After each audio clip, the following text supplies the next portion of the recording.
And white. It's a hard time to be Karen.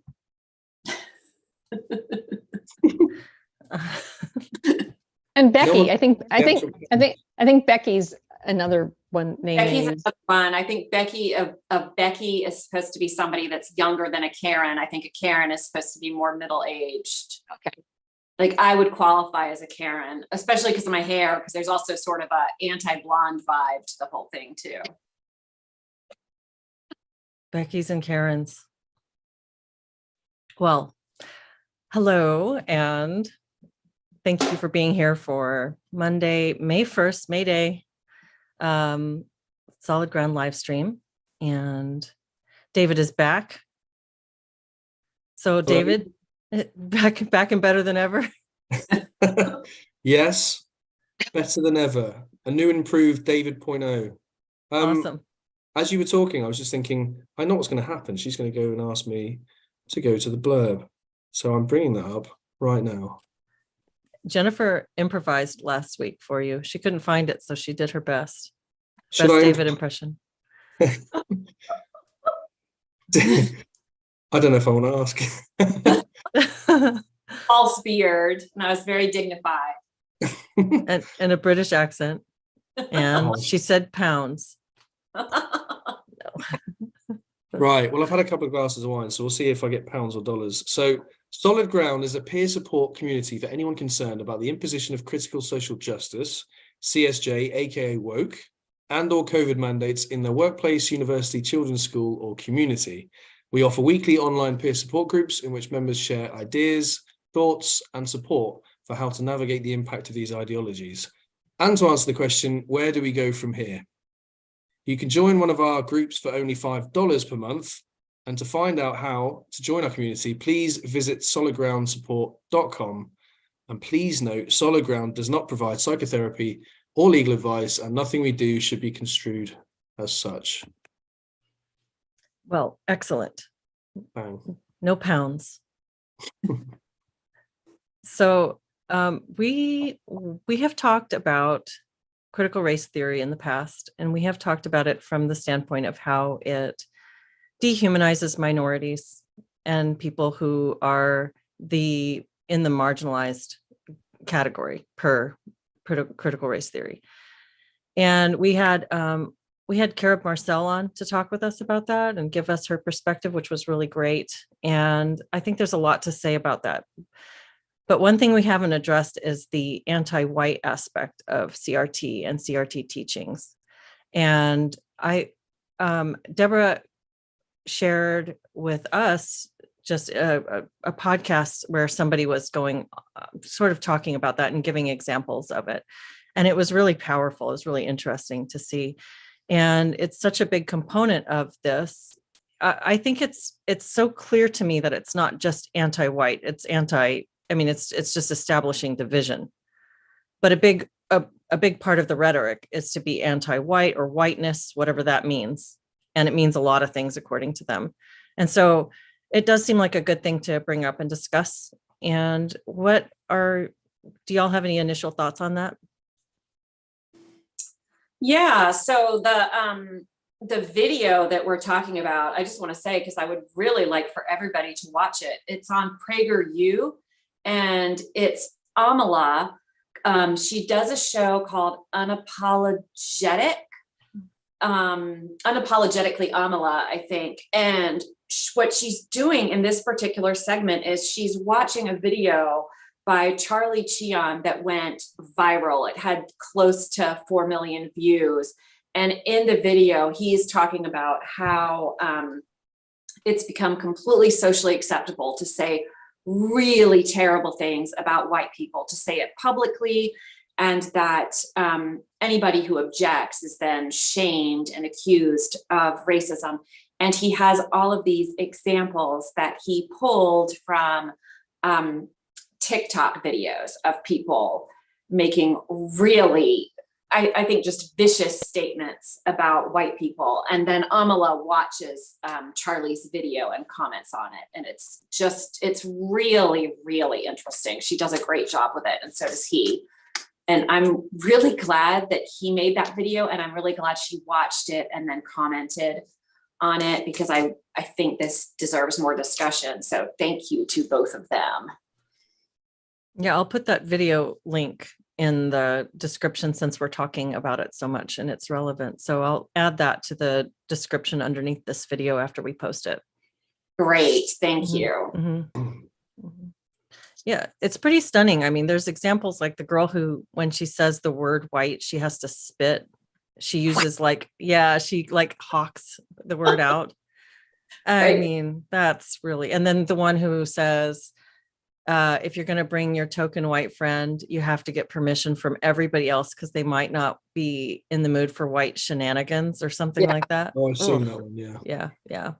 Yeah, and then I think it was a young man, perhaps a Native American, who said that when people ask him, white people ask him how to be a better ally, the best thing to do is just to not have kids. Oh gosh. God. White people shouldn't breed. So all of the videos are along that level of hatred and just really derogatory terms for white people. Like Q-tips, mayo monsters, some of which I'm just laugh at. And I'm gonna share this. Yeah. Well, the other big one is about saying that they should unalive themselves. I mean, that's just This is something here that I'm just trying to go up to the top of it. So USC libraries, I got this off of the Antioch University website, their social justice library resources. And so this is one of their resources for teachers. This teaching the psychosocial subject, white students and racial privilege. So all of the things that we're talking about with these examples of these TikTok type videos where people are being nasty about white people, they're downstream from this kind of stuff right here. And this is what's being pushed on them in schools. And so if we go down here, we're going to just read this description. I'll read this out loud because it's pretty short. This is the description of this book on whiteness. This inquiry, or maybe it's an article, this inquiry poses the question, how can white college students be induced or incited into recognizing themselves as racially marked and privileged people? Induced or incited? How are we going to manipulate them, right? The author examines white resistance to racial self-understanding by analyzing the relation between white racial identity development theory, appeals to racial discourses and themes, and the psychic need to defend against perceived threats to identity. By situating an analysis of these relations within the current crisis of whiteness, the author illustrates the psychosocial dynamics of white racial identity development. The aim of the study is to develop a conceptual approach that can inform the thought and practice of anti-racist educators who seek to develop effective instructional strategies for teaching white students about racial privilege. And this is what was done recently in my graduate school. I don't know if this is happening to you, David, in yours. I'm gonna stop the share. In my course, no. We don't have anything. Well, we did have a whiteness day last year, but we don't have anything quite as on the nose as that stuff. But there is just a general feeling, isn't there, that certain groups of people have now become there's like a socially sanctioned group of people that it's okay to be awful about, and people don't recognize that that's another form of othering and demonization. And I can't help feel that it's got similarities with sort of anti-Semitism in a way, the sense that privilege and power is fixed and it's okay to punch upwards. And I think that sort of assumption is then allowing, as you said, downstream things to just become even more grotesque. What's a whiteness day? Oh yeah, we talked about this at the in the interview, didn't we? Yeah. And actually, you asked me a question, I think, during the interview, Leslie, which was something along the lines of, what do you think the aim is for these, these infographics that have got sort of what whiteness is, and whiteness is showing up on time, or like empiricism or scientific inquiry or something like that. And I remember thinking at the time, I didn't know how to answer the question because it's a good question, but I didn't really know what the answer was. And I thought it really is just it's just designed by people only interested in tearing down society itself, with all the structures we've got in built. And so the best thing you can do is to personify the structure of the world, so that we can then play upon these in-group, out-group sensibilities we've all got. And it's almost like using that to then tear down society. So you provide the kind of worst bits of society, but then you house them within a people, and people will go after the people who aren't aware of their own, I don't know, shadow, if you like, or racial tendencies to racialize people. That can then, I think, be quite a potent way to tear down society. But I don't think people are conscious. I don't know. Some people are conscious of it. Some people don't seem to be.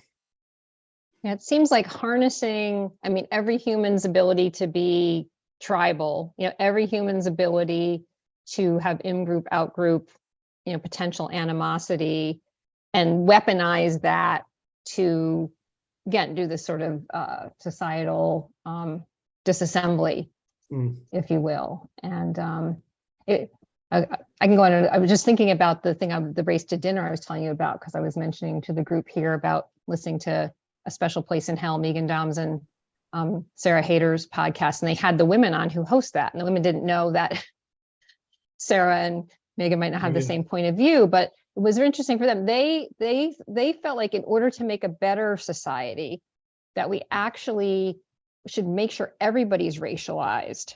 And so it's important for white people to know they are a race, because they're the only ones that get to go not thinking they're one, because they're dominant. And I think it's, David, what you're sort of pointing to, like a lot of things get conflated. And I mean, it seems like they're mixing up white with Enlightenment values, with which the majority of the population. So maybe that's why things are they are, because there's just more people who have a particular viewpoint. And it just seems like this easy thing to just go, let's just call that whole thing white. Mm-hmm. And make it like oppressive. And not to say that there weren't things that, white supremacy, as historically we know it, that didn't exist, and that didn't maybe, I don't say like solidify, but make some of these things stuck together make sense that they stuck together, but they don't really all go together for sure. Yeah, that's a good point. And I've heard whiteness equated with capitalism. So I think in a way it is partially a stand-in for things that people don't like and want to dismantle. And David, I'm glad you brought up the comparison to anti-Semitism, because I do think that this has the same flavor. And there's been a lot of discussion back and forth about if we should use the term anti-white, because that term had been used by sort of legitimately far-right people. But I think that part of why we're kind of losing in the culture war is all of these language games. And I think it's important to call things what they are. And I do think that imposing critical race theory harms minorities as well as it harms white people. And I also think it is explicitly anti-white. And Jewish people rightly call out things that are anti-Semitic. And I think that white people should follow suit. And when something is, blatantly discriminatory against us, or, making false accusations, I think, what one of the people in the video said, white people are a threat to minorities by our very existence. I think it was a white person saying it. I think we need to call that out as anti-white, because that is absolutely what it is. And even though, yes, it also has other components, it is anti-white.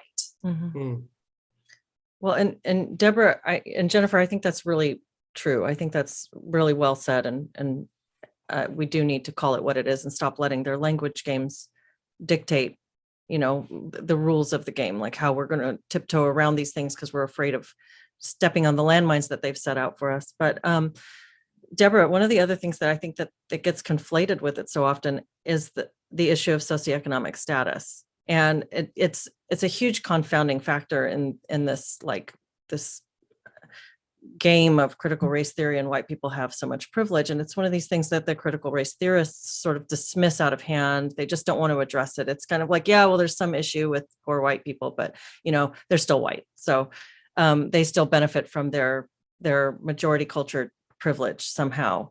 But it seems to me that the people who resonate with this white guilt sort of idea are the middle class or wealthier people, because to them they're like, well, oh yeah, maybe that is kind of, maybe I can kind of see myself in that.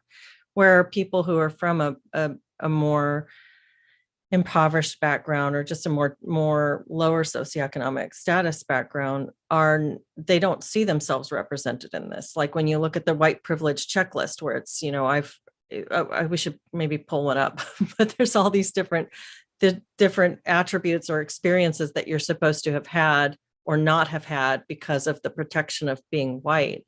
And people who have grown up economically disadvantaged will look at that and say, no, I haven't had those experiences.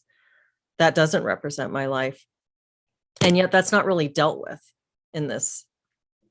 And there's also the issue of forced teaming, because what does white mean? I mean, is there such a thing as a white community? I mean, that's almost laughable, isn't it? Like, you don't look at another person and go, oh, they're white like me, I think we're going to get along. I mean, that doesn't make, that's funny, because it makes no sense, because it's such it's this broad umbrella. What does it even mean? So many different cultures are called white, and so many different places that you could be from and get that same label. It's almost a meaningless label in some ways. Although I'm hearing in my head, it's like I can already hear like the CRT response. It could be, well, white people have had the luxury of not needing to be aligned in a particular way because they're not fighting or battling something. Like we've needed to know that other people in our community think similarly because we're fighting a particular fight, and we don't have the luxury of having a bunch of different opinions. I don't know if that's how it would go, but I could hear, in my mind was already imagining something of that nature. I'm not saying that's actually a valid argument, but I could see people, potentially countering with something like that. No, it is the argument. And then they would say that if you don't follow that way of thinking, then what you're doing is centering whiteness. That's their statement about it. I think that is the argument. And I also think that argument is incorrect. And there are multiple groups in the United States that are non-white that out-earn whites. So Nigerians, who are very much people of color, out-earn white Americans, Taiwanese, Chinese, Lebanese. There's a number of groups that out-earn white Americans. So clearly, it's not such a dreadfully racist country that automatically anybody who is non-white is going to struggle and be able to attain their goals. It's simply not true. And probably if you offered most people on the African continent a chance to come live in the US, you could probably empty out half the continent. And they wouldn't all wish to come here if they thought there was absolutely no chance of getting ahead.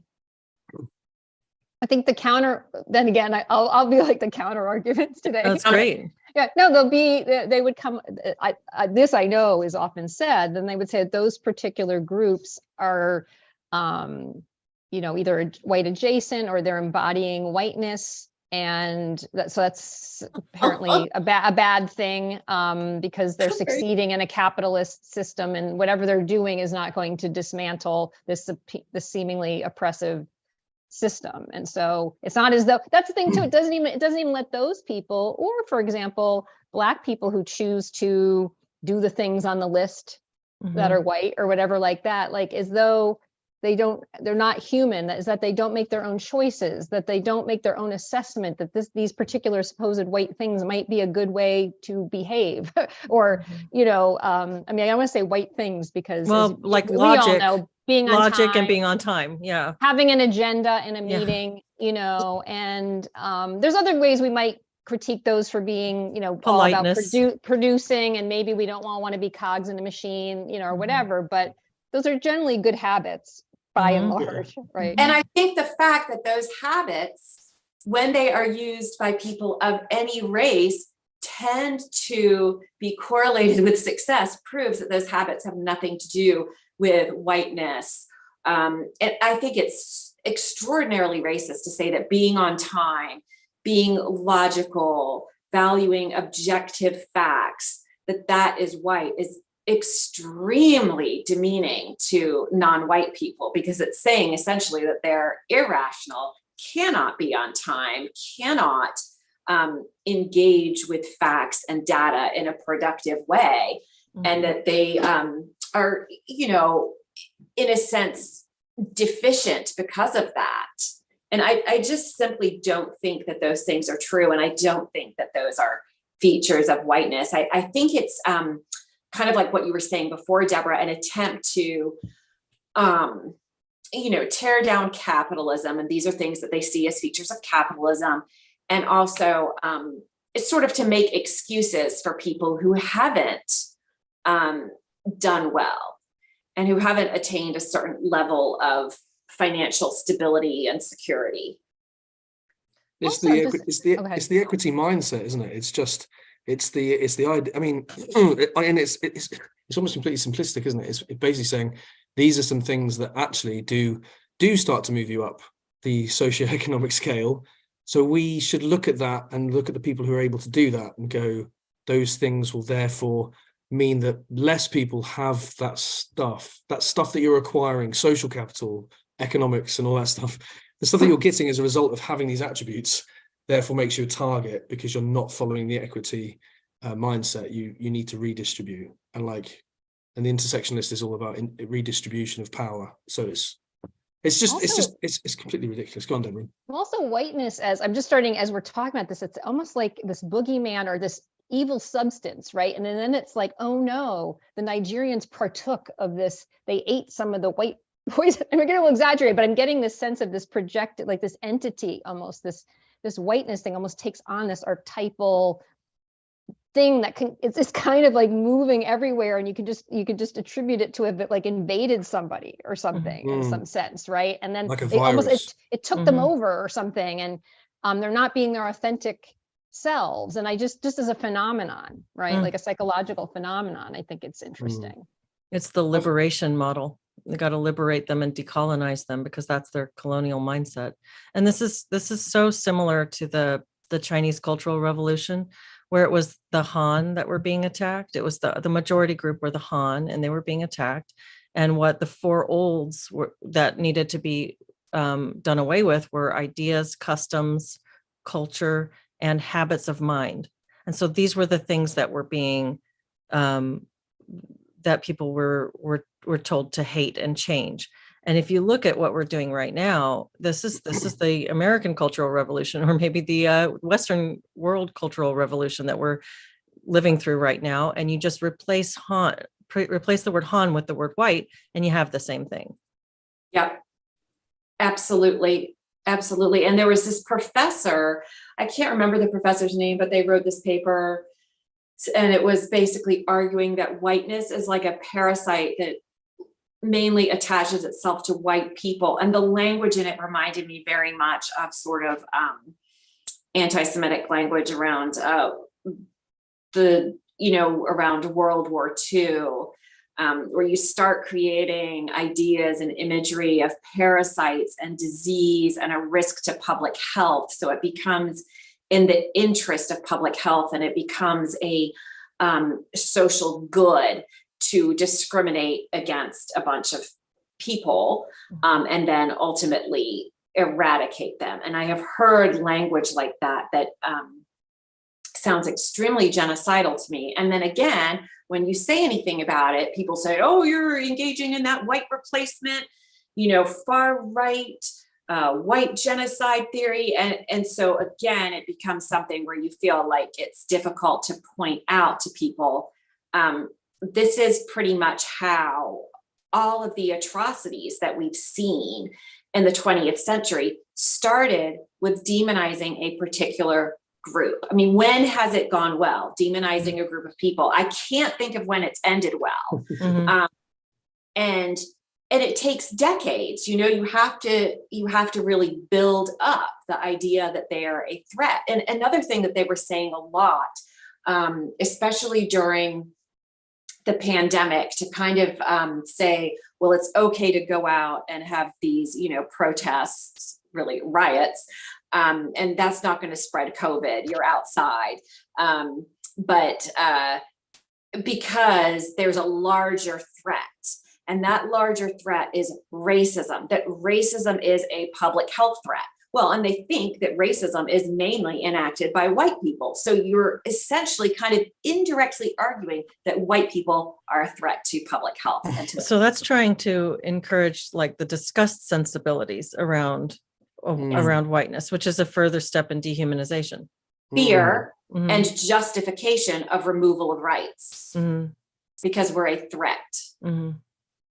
It's interesting to bringing up the topic of anti-Semitism as well, Jen. There was I don't know if you guys have heard over that side of the pond, like about Diane Abbott and the Labour Party and how she wrote I think she wrote a piece that was going to be published.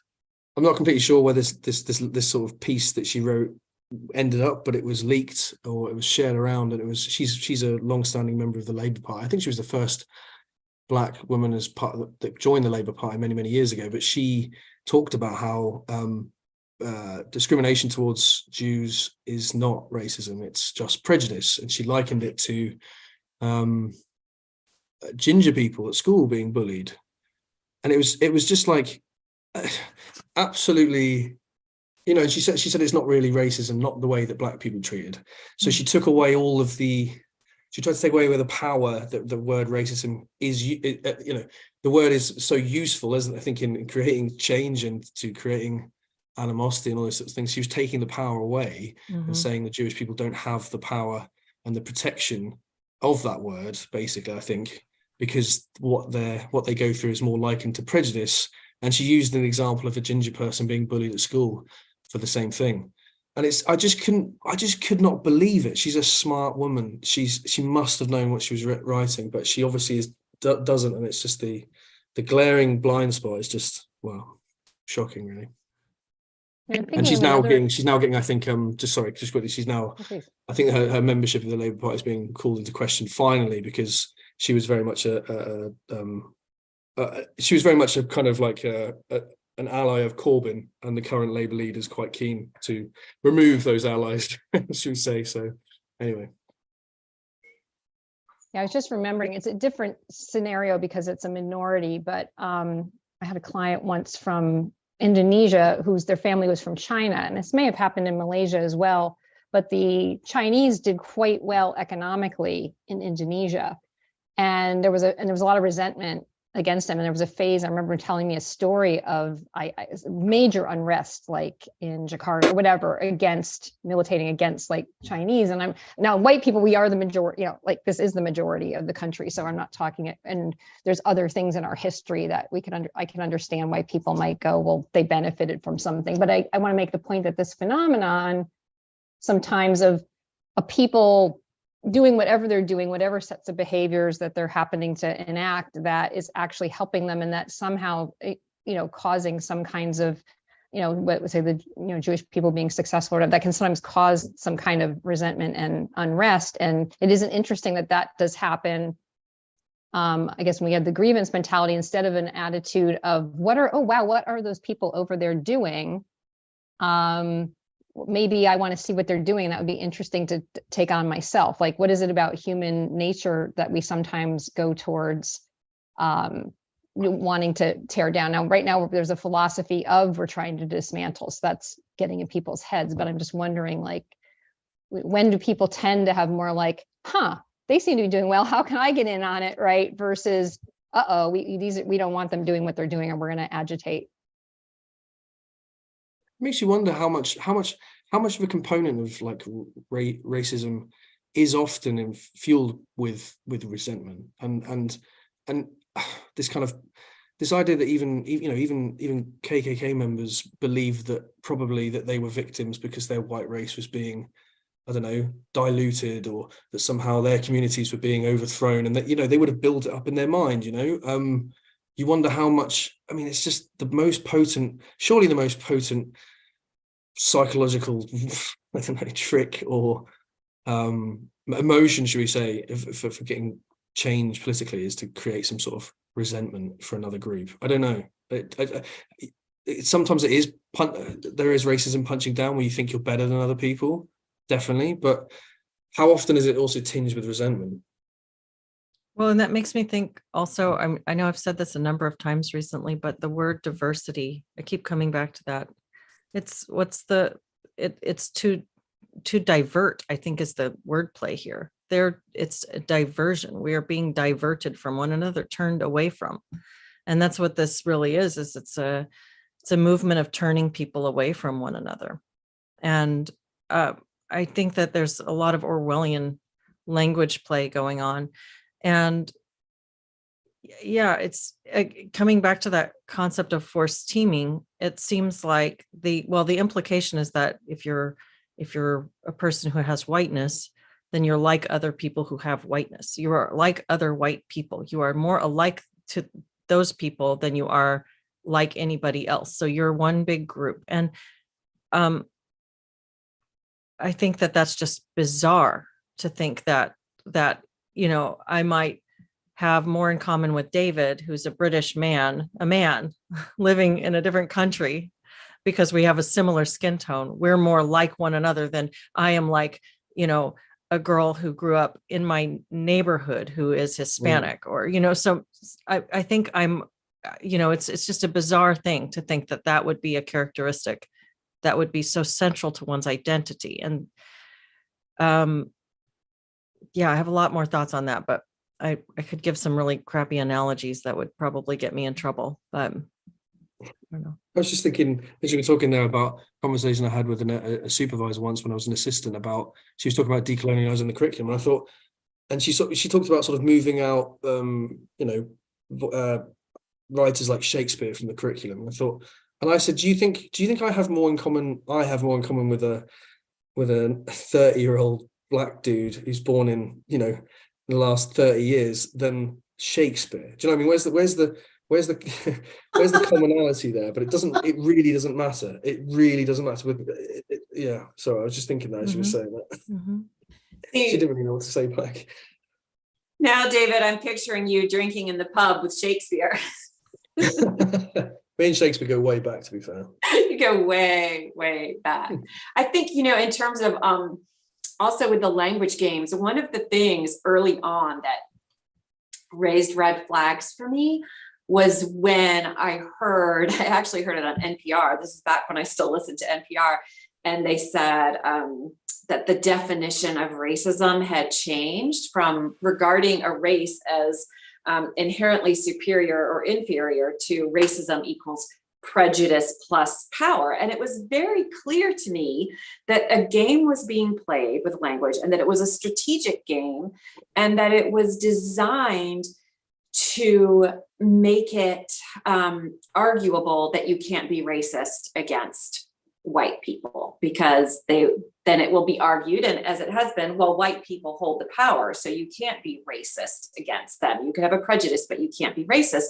And then that starts getting into how people treat one another, and it starts impacting also laws and policies. And there was they mentioned in the in Amala's video, Charlie mentioned that in Minneapolis, the local government agreed with the teachers union that if teachers need to be laid off, that they would lay off the white teachers first. So you're now firing on the basis of race, but it's not racist. So who has the power then?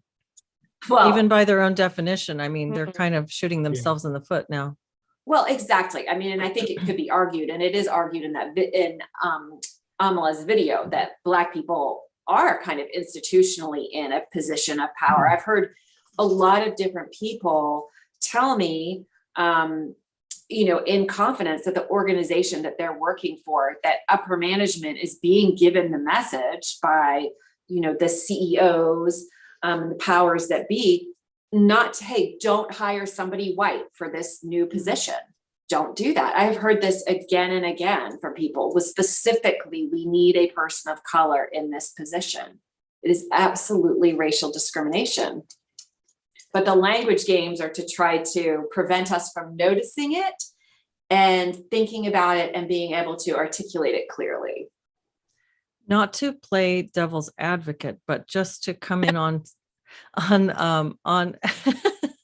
the prejudice plus power thing. I think it's interesting because I guess if racism is holding stereotyped and negative views of another person based on race, I don't know if that's a really coherent,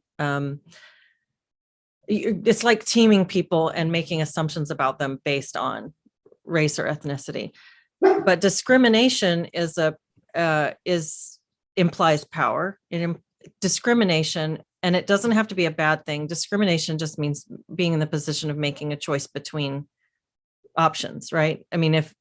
And we use it as a negative thing when we're talking about people. We're discriminating among people for unfair, superficial characteristics, say. So if an element of racism is discrimination, then there would be an element of power, but it seems like it's a very fluid and flexible and context specific thing. So for instance, if white people at large, say in the 1970s and 80s, when I was growing up, and 90s, so my childhood was mostly in the 80s.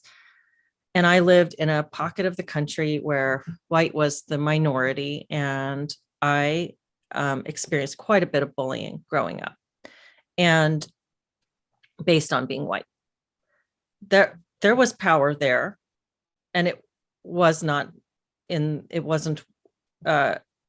concentrated in the white hands, or whatever you want to call it. Whatever, I'm using all these. I'm just going to be blunt and whatever.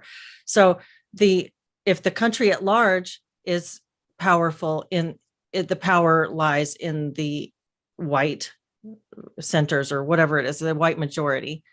Pockets may not always experience that. So there's fluidity to that power as well. And so there's going to be a variation of personal experience and individual experience. And it feels kind of crazy that you would even have to say that different people are going to have different experiences. But kind of going back to that idea of power, it makes the power element doesn't not make sense to me, that they would clarify that. I don't like changing the definitions of words. That's bizarre. But then again, English is a developing language still. It started as a pidgin language, which has kind of grown and keeps on becoming more things as it develops. But that's a side tangent. Yeah, but I guess language should be developed and evolved naturally, rather than be stated by an authority how it should be used. I think that's a key distinction. I think there's also muddled. Some of it's purposeful, and some of it I don't know if it is, but even the muddled thinking around, okay, the structures are racist. Like we could say the system, the laws, and then we could make it, that's the prejudice plus power. But then there's the other move where it's like, no, the unconsciousnesses of everybody are where it's all residing, right? And it's like it moves around where this like racism is lying. And sometimes again, it's external and it's nobody's fault, but we need to fix the system. And then it's like, no, we need to retool all the people, right? And we need to fix their individual consciousness, because it resides in any person who's white just by nature of the skin color. It's like you came out, you're born, it's just immediately like it might as well be in your genetic, like material. And so it's just weird to me how where people are imputing where this, racism exists or whatever,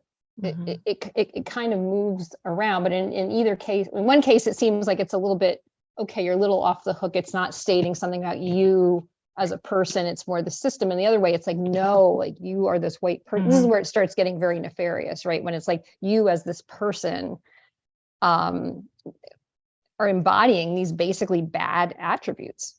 Yeah, we were taught in the graduate program that I've been talking about so much, that there's the white identity development model that we were taught. It's you develop a white identity. This is your white racial identity, and you develop it. And like the first stage of it is you are surrounded by only white people until a certain stage in life. And you start to meet people of color, and you start to feel them as other. You start to see them as other. And there's like these real specific steps that you have experienced. And they're, patently falsifiable by people's life experiences. Like I could just say that's not at all true. That has not been my experience, and that has not been the experience of a lot of people. So it's based on these assumptions. And so when I was talking in this class and I'm saying, no, this doesn't fit, this seems, I disagree. I used some of my own life as an example, like just here, this doesn't fit because this doesn't fit because this. And my teacher said, yeah, you experienced all that, but then luckily you had your white privilege to fall back on. And so it's like this idea that there's this white hive mind that we all belong to, and we're all like sort of benefiting off of like this. There's this, you can take the aggregate of that and then chop it back up and give it to the individual people. And then they each got a slice of that white pie. I don't know. It's bizarre. Go ahead. No, I was going to say, it reminds me like both what you were saying, Leslie and Deborah, like the one of the nefarious parts of some of the linguistic tools is the ability to go out of individual into societal level, and then back in again as we see fit. And I've even heard it on my course, is kind of like, we're talking about whiteness, but don't think that this is a personal individual thing. We're just talking about structures. We're just talking about like institutions. But if you are white in this room, you'll probably find by the end of the day that you're encouraged less and less to talk, and you'll get certain looks for talking too much. And there's the implicit sort of sense of the instruction is to shut up. But we can keep ourselves from criticism by like going in and out of that like sort of system and individual level at any point. It's like a Mott and Bailey in itself, I think.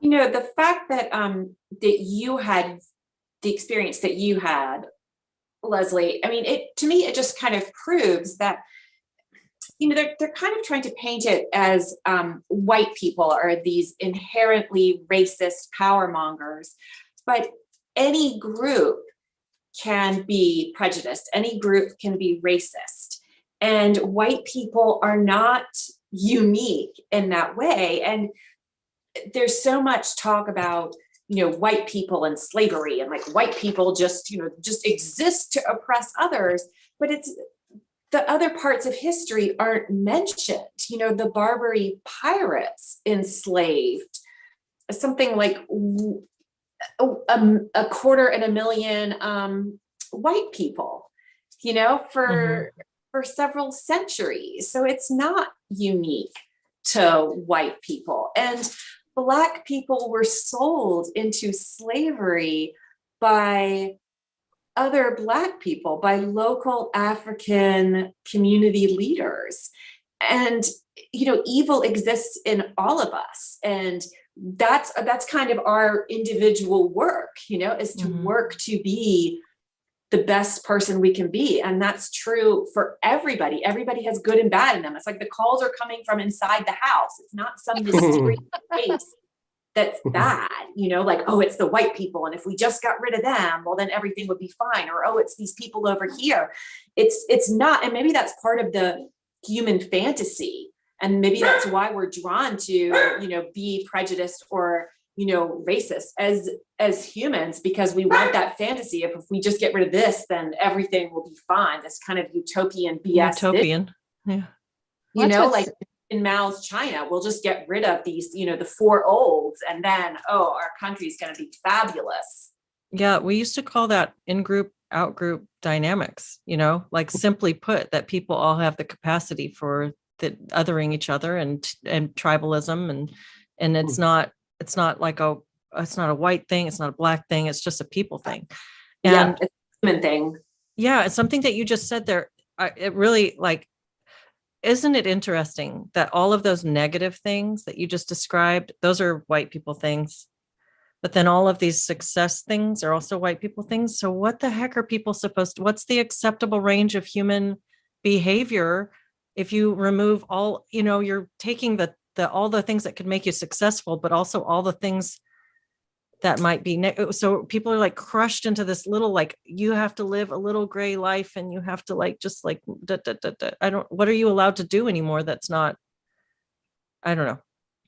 There's not much. I'm also thinking too, in that the Special Place in Hell podcast, Sarah Hayter was pointing out the same thing. She was saying, like, well, you know, in in India and Bangladesh and Pakistan. I mean, there has been, one group thinks they're superior to another. And then Syra brought in, well, but they were colonized. And she said, honey, she didn't say honey, but she's like, this was going on before there was any colonizing. Like they wanted to kind of blame it on like the white colonists. And I think where they come back to, and that's the thing that it is hard to, me sometimes in my mind was like, there was in this country a period of time where we did like, legally like have institutionalized something that was, making this racial hierarchy. And so we don't have that now, but I think people get very, I don't want to say stuck, but there's like a lot of sticking power to that having happened, that it really makes it harder for people to loosen up and make these distinctions like we're making. Like it isn't all this or that, right? Like there's subtlety, there's pockets, like you said, Leslie, right? And some people's minds get very locked on that, very, that aspect of our history, which I am, I find disturbing as well, right? But they don't get that things have moved. Like in that podcast, one woman said things haven't improved in 500 years. And like Sarah and Megan were like, what? Yeah, I think that it does seem very clear that there is an element of this that's seeking to address something that's really real, and there's a significance to it. Like excuse me, I don't know. I can't know what it's like to grow up as somebody who's not me unless they tell me what it's been like for them. And I can listen to people's stories and understand that there is a difference of perspective and a difference of experience for people that tends to fall along observed physical characteristics. So I do believe that there is, I've seen it. I've seen what racism looks like. I've seen people treat each other terribly based on race. I've seen people talk about each other. I've seen it all over the place. And in a country where the majority is white, the majority of the oppression is going to be coming from the white people. That's just going to be the case. And so I wouldn't discount the fact that these things are addressing something that's real, and it's a good discussion to have. And there's a way to have the discussion that doesn't stir up so much animosity and call people out without first looking at what that person's actions have actually been and take an individual. This is like applied demography is what we're dealing with right now. This is what this really is. It's a sociological applied demography movement that's completely erasing individual experience and individual potential for thought difference. Because one of the things that comes up is that even in these programs, these DEI trainings and all these programs we're seeing and all this like effort to push CRT on people, there's no out. There's no like, okay, I've received my training. I now understand.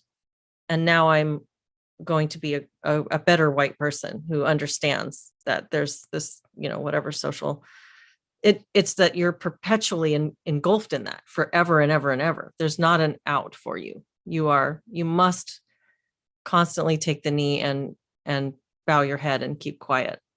And also your silence is violence. Well,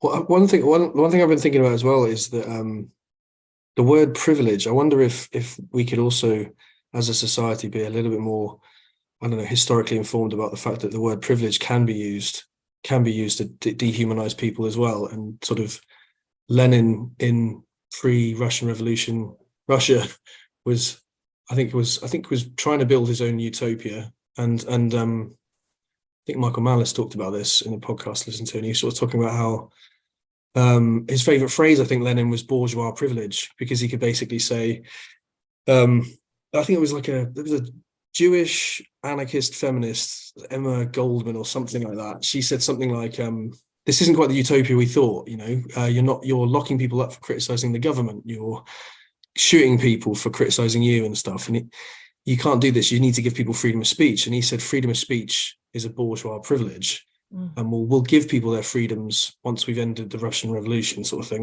Once we've gotten something done. And, and obviously I think she was smart and she fled the country, but the Russian Revolution continued and went in the direction we all know, but nobody got the freedom of speech back. And, he did all sorts of things that accused people of bourgeois privilege for having meat on their bones. I think he would realize that he would realize that they weren't skinny, so he could say, "You're bourgeois privilege because look, everyone else is completely emaciated, so you must be hiding bread somewhere. So that's privilege." Or I think even prioritizing your own children was somehow bourgeois privilege, because he was more interested in taking kids into some commune area and getting them trained up so he had flattened things. I mean, I just think privilege should be considered a word that can have nefarious applications as well. That's interesting, because it's a way of dismissing someone, saying you haven't earned what you have, whatever that might be. And it's an excuse for a purity spiral. And I saw this happen in a chat once, where there was some complaint about whiteness, and then one of the people who was sort of taking the opposite view, the kind of being critical of the CRT view, described herself as mixed race, and then she was called out for having partial white privilege. And so it's just like, you can just keep going, and then you have people who are not mixed race, they're Black, and they take the opposite view, they're critical of CRT, but they have internalized whiteness, so that's their, they have some privilege by adjacency or whatever. So it's a purity spiral, it just never ends. It makes me wonder. Oh, go ahead. That term privilege has definitely been used. They was used against the Kulak peasants, who were relatively successful farmers. We can seize your property, and it's kind of used to shame people and make people feel guilty, and that they have to apologize. And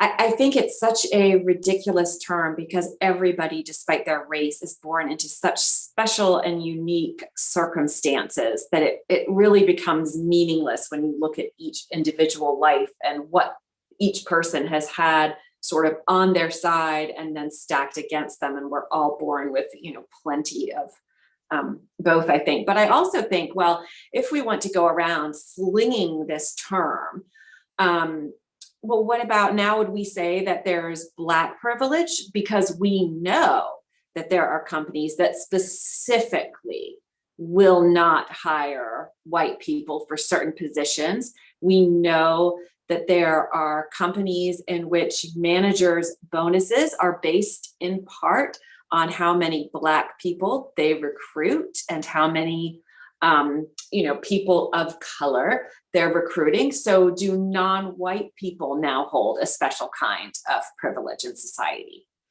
Because to me, it looks like yes. So maybe we should just all stop slinging this term around and weaponizing it. I'm trying to think of because there are the places. I keep being a little devil advocate. There are the places where we might go, oh, there is maybe some injustice that probably most people would agree about in society, right? And is there a way to motivate moving towards correcting that doesn't require tearing down privilege or grievance or something like that, like things that might really merit like addressing or a conversation or something, right? Like I don't know what the approach would be. I do think, the very least, this grievance privilege act, whatever we want to call that, I think that just goes again right into the wiring, like the bad part of our human wiring, right? So it's like yeah. What way could we phrase, look at, conceive of, or whatever that might pull up something more aspirational, something more, let's work together. I don't know what that is. I don't know how we'd frame the problem, but I'd kind of be for that.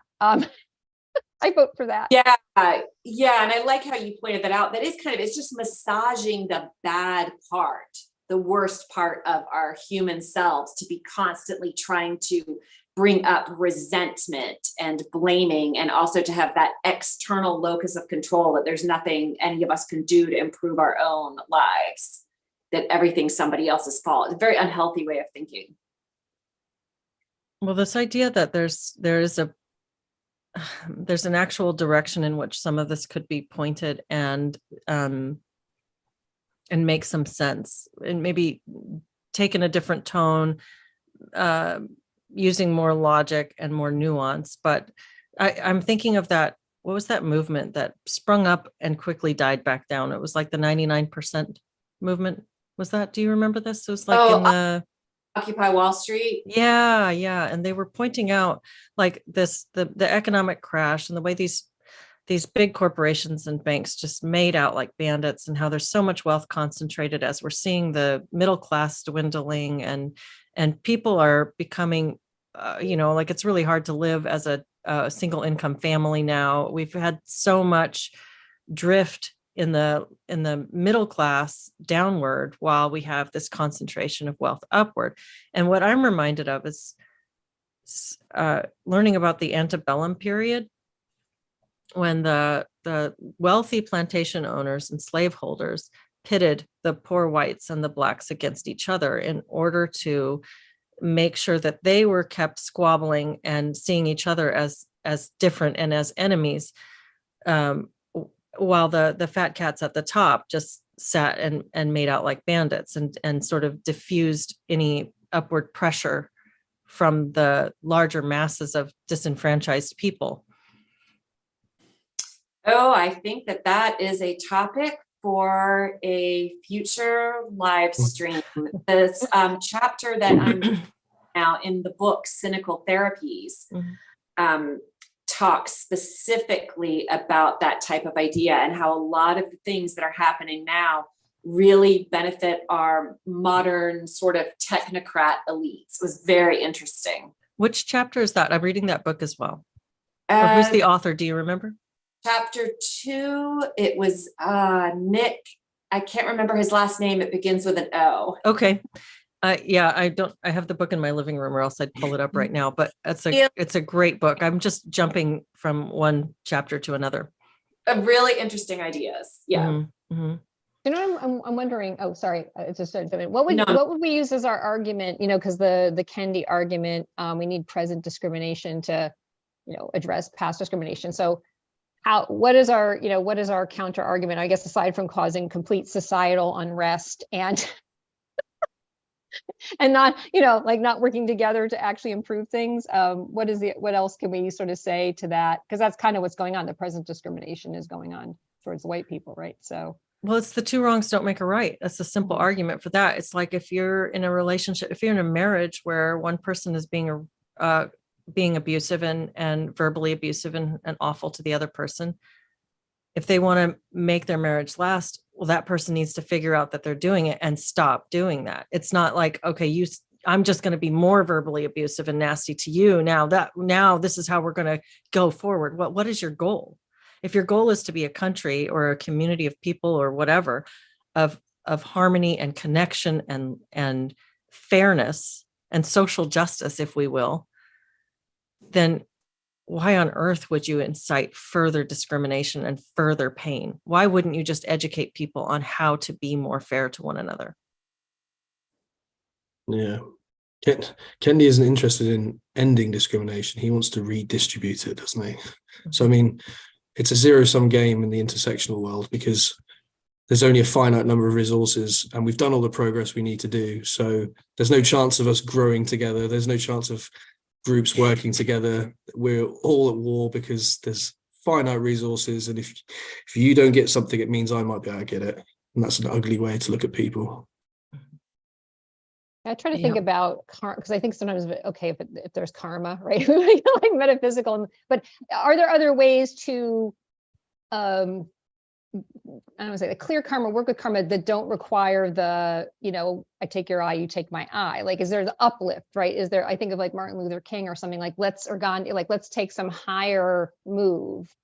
And that somehow can digest or metabolize whatever the past, ill was. I don't know if people feel that that's what happened with the civil rights movement or not, but insofar as there seems like there's a lot of undigested pain or resentment or whatever. And that's why I just always wonder, like, how can we get at that? I know it's getting stoked a lot, so people are almost manufacturing more than maybe was really there. But what's the I don't want to say justice, like what resolves that in some way that people can actually go, okay, wow, I feel better and I'm on board with you, or I don't know. Yeah, I think it's to aim for a society that allows each individual to bring out the best in themselves. Because then that benefits everybody. Mhm. Well said. And I think Yeah. that I'm looking at the time. I know Jennifer has to go to her group. And thank you to everybody who joined us in the chat. I wish I'd had a chance to go through and read some of the comments. I'll scan it in a little bit. But thank you to everyone who's here. And thank you, David and Deborah and Jennifer. And if you haven't joined us in a Solid Ground group, we invite you to join us because we have a lot of really good discussions there too. And everybody have a great week. You too. Thanks, guys.